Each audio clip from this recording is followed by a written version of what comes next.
Para los que no me conocen, yo soy la licenciada Lizzy Machuca, soy nutricionista dietista de profesión con formación en el área ortomolecular. Para esta ocasión voy a estar hablando acerca de las disfunciones hormonales, todo lo que vendría a ser las causas, las consecuencias y el tratamiento, pero hablando de un tratamiento integrativo, funcional, ¿no? No el tratamiento convencional que tal vez algunos de ustedes ya lo han debido escuchar en algunas de estas disfunciones hormonales que vamos a estar viendo. Empezando por la definición. ¿Qué vendrían a ser las hormonas? Se definen como sustancias químicas producidas por glándulas, tejidos especializados y neuronas. En el caso de las glándulas, que vendrían a ser aquellas que más producen hormonas, es decir, tenemos el caso de la tiroides, que es una glándula, la cual segrega T3, T4, o sea, triiodotironina, tiroxina, que son fundamentales para todo lo que vendrían a ser la regulación del peso, la regulación de lo que es en sí también el nivel de energía, lo que es, se podría decir, eh, el, también el nivel de apetito, de saciedad y tejidos especializados, como por ejemplo tenemos el tejido adiposo que también segrega una hormona muy importante que vendría a ser la leptina. Por el lado de las neuronas tenemos a que tal vez no segregan hormonas como tal, pero sí segregan eh, sustancias o neurotransmisores que tienen esa actividad hormonal, ¿no? Es el caso del GABA, de la serotonina, de la dopamina, que tienen como esa similitud en cuanto a las funciones de las hormonas. Y ya hablando acerca de lo que vendrían a ser aquellas hormonas, principalmente las que se producen en mayor cantidad en la mujer, empezando nombrando las glándulas, tenemos el hipotálamo, la cual segrega una hormona muy importante que va a estimular a la pituitaria y que esta a su vez va a estar segregando hormonas como la luteinizante y la folículo estimulante. Estas dos hormonas van a estimular la producción hormonal de los ovarios. Entonces, a su vez, los ovarios que producen dos hormonas bien importantes vendrían a ser las más abundantes en una mujer, que es el estrógeno y la progesterona. Una, por su parte, se encarga de la regulación de todo lo que es el ciclo menstrual y la salud reproductiva, mientras que la progesterona, más que todo, vendría a actuar en lo que es ya la concepción. Por eso es que se recibe el nombre de progesterona, ¿no? Porque promueve en sí la gestación, una gestación saludable. Las glándulas adrenales, las cuales producen testosterona. Si bien la testosterona llega a ser producida en mayor cantidad en los varones, no quiere decir que las mujeres no produzcamos testosterona, sí la producimos y también cumple con un papel muy importante en nuestra salud, sobre todo lo que es la salud sexual y reproductiva, ¿no? Esta hormona en nosotros estimula lo que es el apetito sexual y también la lubricación vaginal. Tenemos otras hormonas como la melatonina, serotonina, paratormona, DEA, oxitocina, cortisol, insulina, prolactina, que de alguna manera cumplen diversas funciones en nuestro sistema y nos ayudan a mantener esa homeostasis corporal, ¿no? Ya sea previniendo enfermedades o sencillamente optimizando nuestra salud de una manera integral.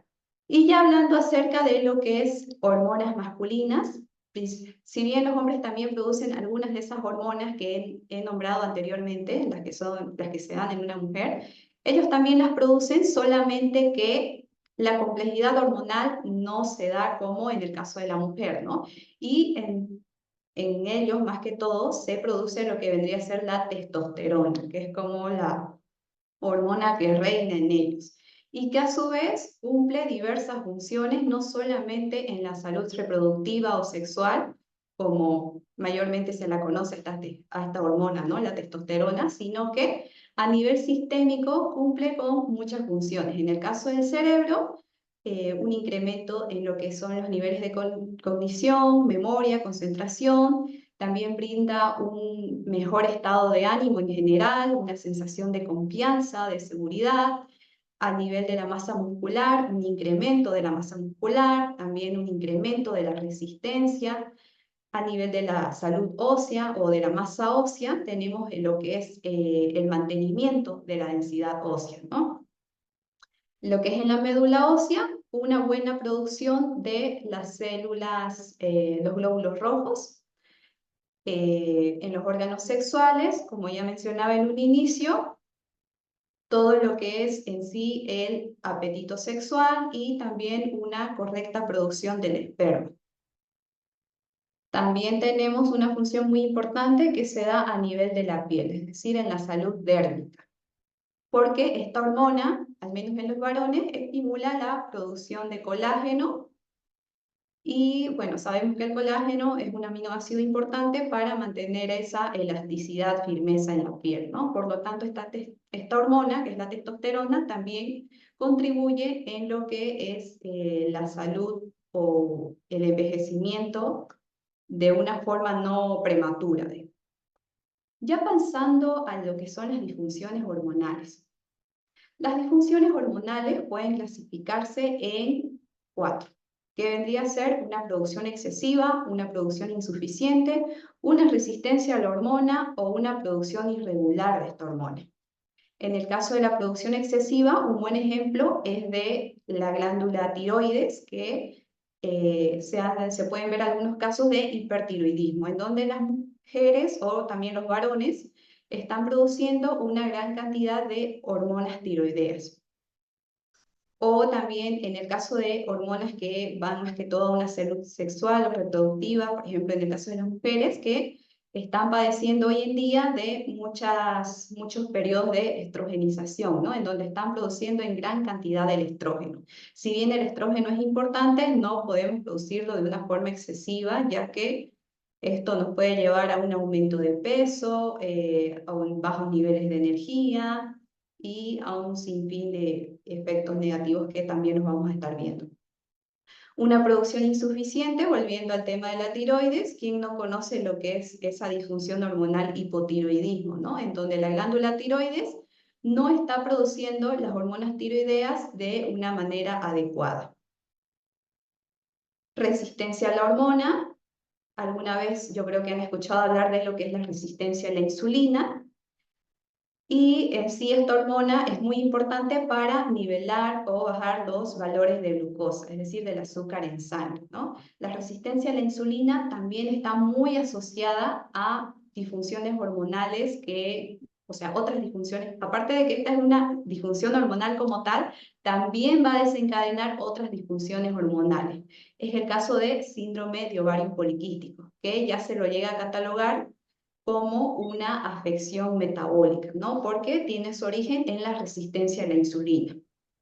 También tenemos lo que es una producción irregular de la hormona, que se puede dar cuando la persona, si bien está produciendo la hormona, no lo está haciendo en los horarios adecuados, o, bueno, en sí, más que todo en los horarios adecuados, ¿no? Un ejemplo vendría a ser la hormona de la melatonina, que muchas personas tardan en segregarla y es por eso que están teniendo problemas de sueño, ya sea al conciliarlo o al mantenerlo profundo, entonces está habiendo ahí una producción irregular. Tendrían que ser esas causas o factores de riesgo para padecer de las disfunciones hormonales. Primeramente, quiero hablar acerca de lo que es el origen o la base, ¿no? Porque a partir de este origen es que voy a estar desglosando cuál es en sí, digamos, la causa principal para todas estas disfunciones hormonales, y no solamente hormonales, también voy a estar mencionando algunas afecciones que se dan a nivel de, por decir, el cerebro, los riñones, en sí, todo esto tiene un solo origen, ¿no? Y debemos tratar de ir a ese origen, ¿no? Quisiera hablar acerca de la historia de las mitocondrias. Las mitocondrias vendrían a ser como una especie de baterías que están ahí dentro de las células, las cuales se encargan de producir energía.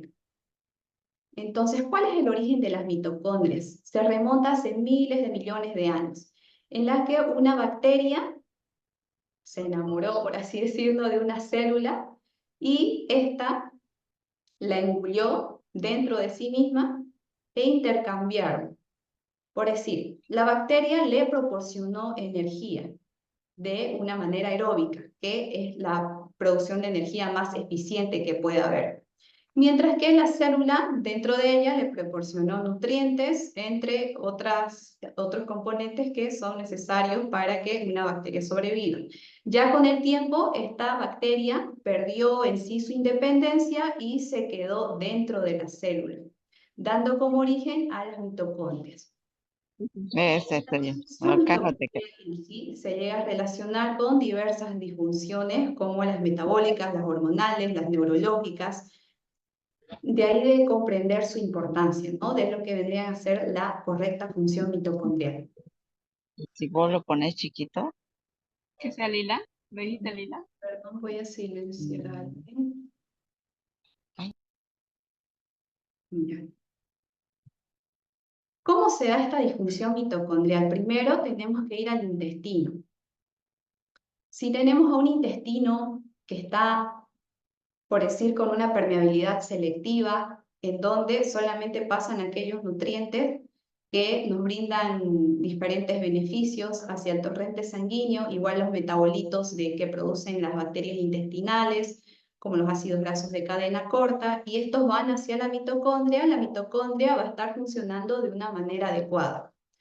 Pero si yo llevo un mal estilo de alimentación, estoy con un estilo de vida sedentario, estoy constantemente expuesto a la luz artificial, estoy también expuesto a otros contaminantes como metales, agrotóxicos, se va a producir lo que es la disfunción mitocondrial, en donde la mitocondria ya no va a producir la misma cantidad de energía, su ADN se puede ver dañado y va a dar como origen a diferentes disfunciones, ¿no? Como ya mencionaba, se puede dar a nivel del cerebro, un buen ejemplo es el caso del Alzheimer, Parkinson, igual enfermedades que atacan la salud cardiovascular, enfermedades hepáticas como el hígado graso, las disfunciones hormonales, que en sí nos vamos a centrar en esta hoy día, perdón, y también lo que es a nivel de la masa muscular, bueno, en sí también los neurotransmisores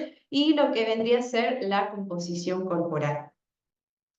Entonces de aquí parte, ¿no? De lo que es el intestino y por ende ya pasando a la mitocondria.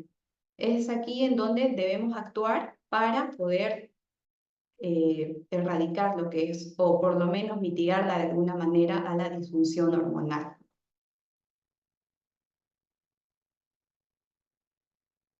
Ya pasando a los factores o las causas, primeramente tenemos la mala alimentación o también el sedentarismo.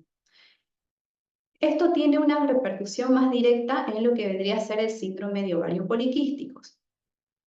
Yo creo que alguna vez lo han escuchado, el síndrome de ovario poliquístico en sí es una afección en la que la persona, bueno, la mujer, ¿no? Vendría a formar lo que son los ovarios, que parece que están con quistes, que está presentando algunos quistes, pero en realidad se trata de folículos que no han madurado y se han quedado ahí en las trompas de falopio, ¿no? No han madurado y no han en sí producido el óvulo que tenían que producir. Por eso que se les llama síndrome de ovarios poliquísticos.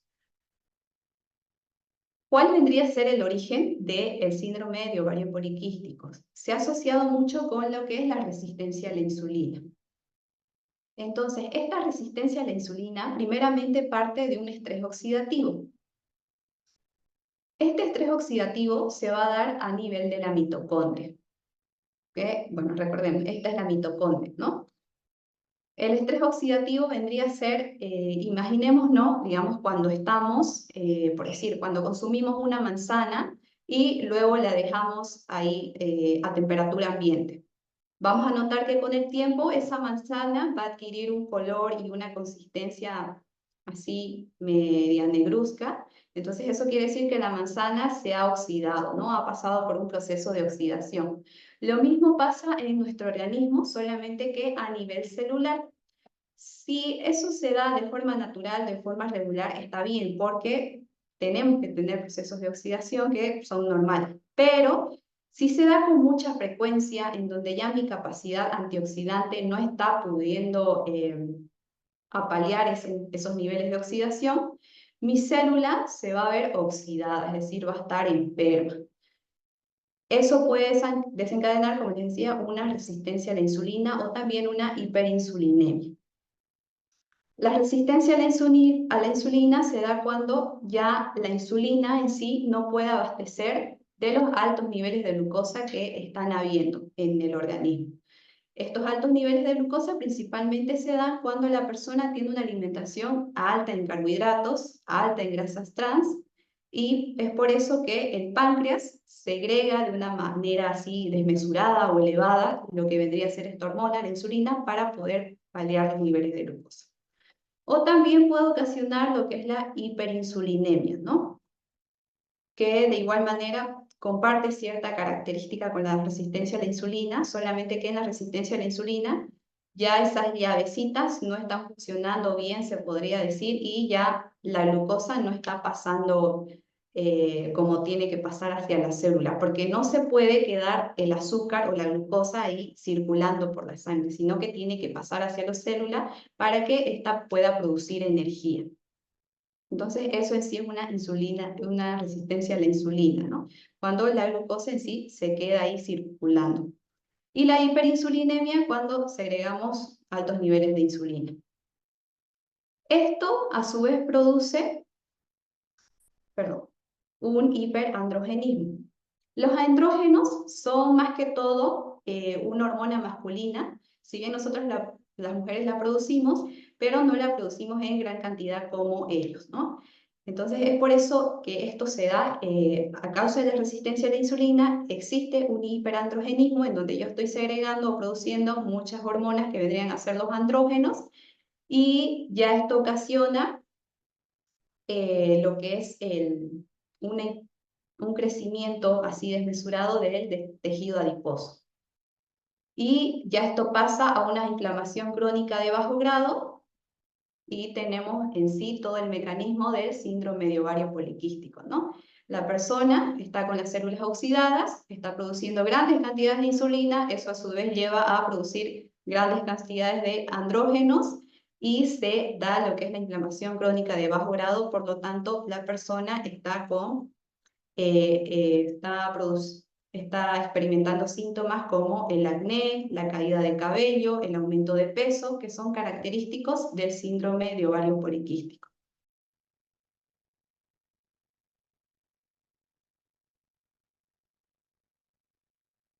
Otra de las causas o factores vendría a ser la contaminación ambiental por sustancias tóxicas.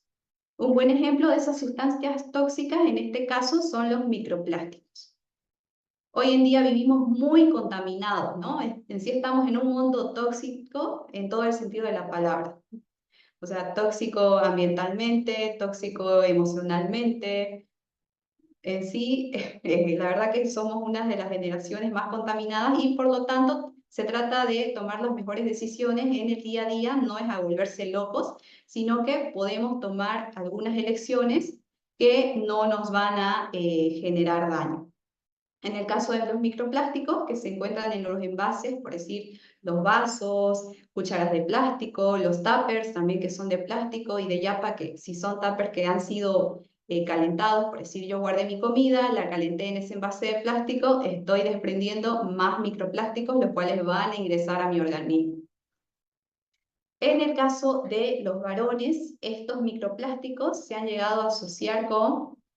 Nuevamente nos vamos al estrés oxidativo porque de aquí partimos, ¿no? De la mitocondria, que está ahí batallando con el estrés oxidativo y en sí se ve alterada la producción de espermatozoides, hay un aumento de lo que es también en sí la disfunción eréctil, no hay una buena espermatogénesis, no hay una adecuada cantidad de testosterona, y en el caso de las mujeres, se ve relacionada con la fibromatosis uterina y la infertilidad femenina, ¿no? La fibromatosis uterina porque va ahí ocasionando esos fibromas a nivel de los ovarios, ¿no? Que son como unos miomas. Esto a su vez va a desencadenar lo que es la infertilidad femenina, perdón, porque en sí el tejido está tan engrosado que, o sea, el tejido, ¿no? El reproductor de las mujeres que ya no logra ahí implantarse el óvulo, ya no logra haber una correcta concepción, se podría decir. Y nuevamente, recalcando aquí todo lo que es el estrés oxidativo en cada una de los mecanismos de acción, ¿no? Estrés oxidativo, marcadores inflamatorios. De ahí la importancia de que curemos primeramente la mitocondria y de ahí recién vamos a poder mitigar lo que son las afecciones o disfunciones hormonales. Eso en cuanto a los microplásticos. Seguimos con la contaminación ambiental por sustancias tóxicas que están en la alimentación. Nos encontramos con los agrotóxicos hoy en día, como las verduras están siendo muy fumigadas, en el caso de los pescados también, que se encuentran contaminados con metales, y en el caso de otros contaminantes que se pueden dar por las industrias cuando ellos van vertiendo en el aire, digamos, los humos, que también son otro tipo de contaminación.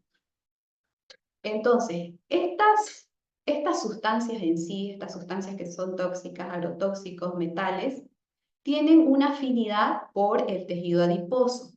Es decir, si el tejido adiposo vendría a ser como la masa grasa, ¿no? La grasa que tenemos en el organismo. Peor en una persona que tiene sobrepeso u obesidad, estos agrotóxicos o metales se van a adherir con mayor facilidad a este tejido adiposo, por lo tanto van a permanecer por más tiempo dentro del organismo. Lo que ocasiona una disfunción metabólica, que a su vez es una disfunción mitocondrial, ¿no? Y da como lugar a la inflamación crónica de bajo grado. Esta inflamación crónica de bajo grado va a ocasionar que haya una alta estrogenización, es decir, una alta producción de estrógenos. Y cuando tenemos el estrógeno elevado y la progesterona en niveles bajos, se puede ocasionar lo que vendría a ser la endometriosis, ¿no? La endometriosis se entiende como el tejido que recubre, o sea, el tejido que recubre el útero se llama endometrio. Es este en donde yo lo estoy señalando. Pero cuando ya ese tejido se ha salido, por así decirlo, o va a ir a otras partes en donde no tiene que estar, se genera la endometriosis. Aquí vemos el ejemplo en donde está en los ovarios, igual en algunos casos más extremos llega a estar a nivel intestinal o en otros órganos que están alejados en sí del endometrio, ¿no? La contaminación magnética. Este es un punto muy importante porque vendría a ser la contaminación que más respaldo científico tiene. Y es que la contaminación magnética se da por las ondas electromagnéticas que emiten las computadoras, las radios, en sí las antenas de telecomunicación, el Wi-Fi y los teléfonos móviles. Todas estas ondas electromagnéticas se han relacionado con la infertilidad tanto masculina como femenina. En el caso de los varones, que es la infertilidad masculina, se ha podido asociar cómo esas ondas electromagnéticas hacen que los espermatozoides pierdan su viabilidad, es decir, no sepan a dónde ir, no puedan llegar hasta el óvulo para poder ser fecundados. Además de que también se ha relacionado con una baja calidad del esperma y, bueno, en sí, todo eso ocasiona la infertilidad masculina, ¿no? Por el lado de la salud sexual reproductiva de las mujeres, la infertilidad femenina, también. Todos esos radicales libres, pues, es decir, el estrés oxidativo, ¿no?, que se produce en la mitocondria, va a generar en sí bajos niveles de progesterona, que en sí es la hormona que nos ayuda en la gestación, y eso a su vez va a ocasionar una infertilidad. O si es que la persona, en el caso de las mujeres, ¿no?, logró concebir, puede que ese embarazo lamentablemente no llegue a término, ¿no? O si no, bueno, cuando no llega a término se le conoce como abortos espontáneos. O si llega a término, puede que sea un parto prematuro. Entonces, de ahí la importancia de poder tomar conciencia y no estar muy expuestos, es decir, solamente ocupar la computadora cuando sea necesario, lo mismo con el teléfono, apagar el wifi cuando se pueda, sobre todo a la hora de dormir, que nadie lo está ocupando. ¿Cuáles vendrían a ser esas herramientas dietoterapéuticas para tratar disfunciones hormonales? Hablamos de un tratamiento integrativo, ¿no? En donde vamos a ver todo un cambio en el estilo de vida, no solamente en lo que es la alimentación o en la incorporación de la suplementación, sino que cambiando algunos hábitos que llegan a hacer la diferencia en el día a día. En cuanto a la nutrición, alimentación, la alimentación que más respaldo científico tiene para poder tratar estas distintas disfunciones hormonales, nos encontramos con la alimentación cetogénica. No sé si alguna vez, bueno, algunos aquí tal vez ya han escuchado hablar de la alimentación cetogénica. Para los que no la conocen, es una alimentación alta en grasas, moderada en proteínas y muy baja en carbohidratos. Ojo que no tiene que ser cualquier grasa, ¿no? Estamos hablando de grasas saludables, las cuales provienen ya sea de las grasas vegetales o también las animales. En el caso de las vegetales tenemos la palta, el aceite de oliva, el cacao, las aceitunas. Y en el caso de las grasas animales, los mismos cortes grasos que nos aporten los animales, ¿no? Que vendrían a ser excelentes grasas para consumir o sea, de manera directa o también para nuestras preparaciones, es decir, para cocinar. Cabe resaltar que esta alimentación tiene que ser llevada con un profesional de salud capacitado, ¿no? Es el caso de los médicos nutriólogos formados en este tipo de alimentación o también el nutricionista que se ha formado en este tipo de nutrición-alimentación. En sí, esta alimentación llega a mejorar, bueno, en los estudios que les muestro, ¿no? Cómo es que ha mejorado la fertilidad en mujeres que tenían síndrome de ovarios poliquísticos. Es decir, aquí se trató dos disfunciones hormonales.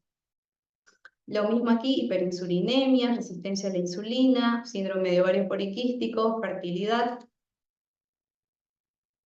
Y aquí ya un metaanálisis que llega a englobar distintas disfunciones hormonales, como la alimentación cetogénica puede llegar a regularlas y, bueno, aquí en lo que son las disfunciones hormonales, por nombrarlas, estaban el síndrome de ovario poliquístico, la endometriosis, eh, cáncer, cáncer del endometrio, que si bien no lo mencioné, también es una disfunción metabólica hormonal. Entonces, la alimentación cetogénica sí tiene buen respaldo científico para tratar todas estas disfunciones hormonales. Ahora, no es que la persona vaya a hacer una alimentación cetogénica en sí, así nomás porque sí, digamos. Existen diferentes tipos de alimentaciones cetogénicas. Está la alimentación cetogénica como tal, que vendría a ser la original, la más estudiada, en la que es alta en grasas, moderada en proteínas y muy baja en carbohidratos.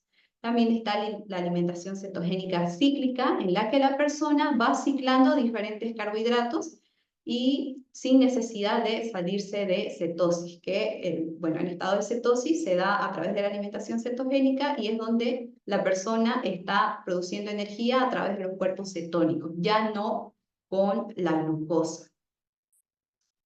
También está la alimentación cetogénica que de alguna manera llega a ser también hiperproteica. Esta también es un tipo de alimentación cetogénica muy prescrita, en realidad no solamente en mujeres, sino también en varones, de todas las edades, deportistas, que quieren incrementar el nivel de masa muscular. Entonces estamos hablando de una herramienta dietoterapéutica muy, por así decirlo, muy efectiva y que es también muy versátil, ¿no? Y ya siguiendo con lo que es la alimentación cetogénica. no solamente se muestran en sí estudios en relación a las disfunciones hormonales, sino también en el origen en el que yo hablaba, ¿no? Que son las disfunciones mitocondriales. Como la alimentación cetogénica nos ayuda a incrementar o sea, las capacidades antioxidantes que tiene mi organismo y de esta manera va disminuyendo o regulando la oxidación de las células.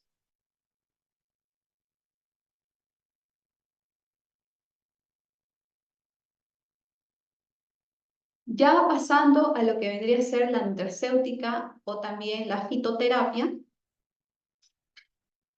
tenemos diferentes hierbas o extractos de hierbas bueno, no solamente hierbas, también de hongos, de diferentes plantas, ¿no? Estos extractos tienen la capacidad de modular los niveles de hormonas. Un buen ejemplo es el Vitex, que la verdad que aquí, al menos en Hub Funcional, lo prescribimos tanto a mujeres que están con, por decir, atravesando ciclos irregulares, como también aquellas que pueden tener periodos abundantes o periodos muy escasos, se podría decir, en donde la menstruación no llega a ser de manera, o sea, no se produce en buena cantidad, o están teniendo también muchos síntomas o signos como vómitos, náuseas, dolores de cabeza, cólicos, dolores bajo vientre. En sí el Vitex, la verdad que es un fitoterápico muy funcional. En el caso del CBD, también, que es el extracto de una planta, no es que nos va a producir alucinaciones, sino que esta es muy efectiva para poder tratar los dolores. Un buen ejemplo es el caso de la endometriosis, en donde las mujeres sí que, bueno, que padecen de esa afección, ¿no? Están con muchos dolores, incluso eh, las llega a incapacitar de un día laboral o entre otras complicaciones que puedan existir a causa de la endometriosis, ¿no? La maca, que aumenta la fertilidad, también aumenta los niveles de energía, de resistencia, no solamente para aquellas mujeres que quieran prepararse para concebir, sino también para aquellas que quieran mejorar su rendimiento deportivo. Y lo mismo ocurre para los varones, ¿no? Maca. Tribulus terrestris es más utilizado en los varones para mejorar lo que es en sí el apetito sexual, también la calidad de lo que es el esperma y los espermatozoides, y a su vez también se utiliza en mujeres, solamente que ya en otras dosis, ¿no? El reishi, que es un hongo medicinal, muy utilizado para lo que es la gestión de emociones negativas. Si tenemos una buena gestión de emociones negativas, también vamos a gozar de una buena salud mitocondrial y por ende de una buena salud hormonal. La berberina, que tiene una acción hipoglicemiante, que sería bien utilizada para el caso del síndrome de ovario poliquístico, por ejemplo, porque este tiene su origen en la resistencia a la insulina. Y lo que queremos hacer es nivelar, ¿no?, los niveles de glucosa e insulina, y esto se hace a través de este fitoterapia. Les muestro todas estas opciones para que vean que tenemos también que apoyarnos en lo que es la suplementación. No solamente la alimentación o la actividad física, sino que la suplementación llega a ser fundamental o importante para poder mitigar estas disfunciones hormonales.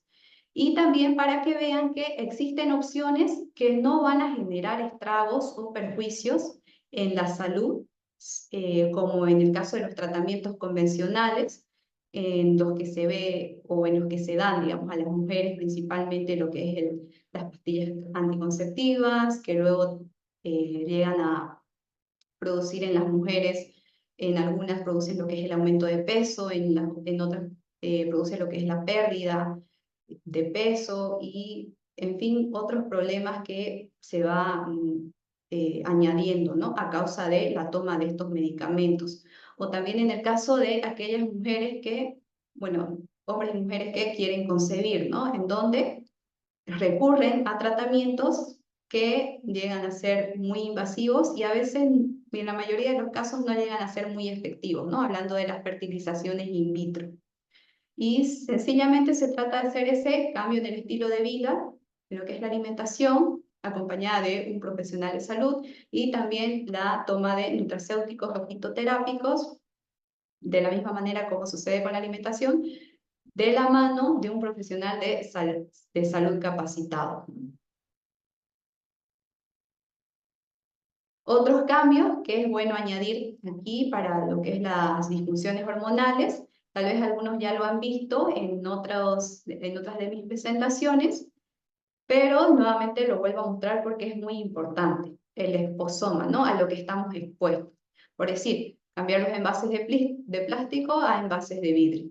El maquillaje convencional, cambiarlo por aquel que sea menos cargado de metales o por último un maquillaje ecológico.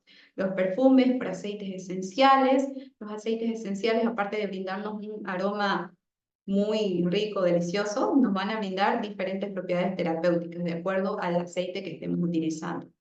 Los productos de limpieza, que también están cargados de sustancias tóxicas, que puedan ser cambiados por vinagre y bicarbonato, ¿no? Para limpiar las superficies o también para también limpiar lo que vendrían a hacer o desinfectar un poco las verduras y las frutas también. Utensilios de teflón o de aluminio, cambiarlo por aquellos que sean de acero inoxidable, u otra buena opción también es el hierro fundido. Los desodorantes convencionales, cambiarlos por desodorantes ecológicos. Principalmente fijarnos que no contengan aluminio. Otro cambio que aquí quiero mencionar que es muy importante, que tal vez a muchos se les va o lo ven como algo inofensivo, pero en sí también llega, bueno, todo lo que son los campos electromagnéticos, ¿no? Principalmente del celular, que estamos todo el día con el teléfono.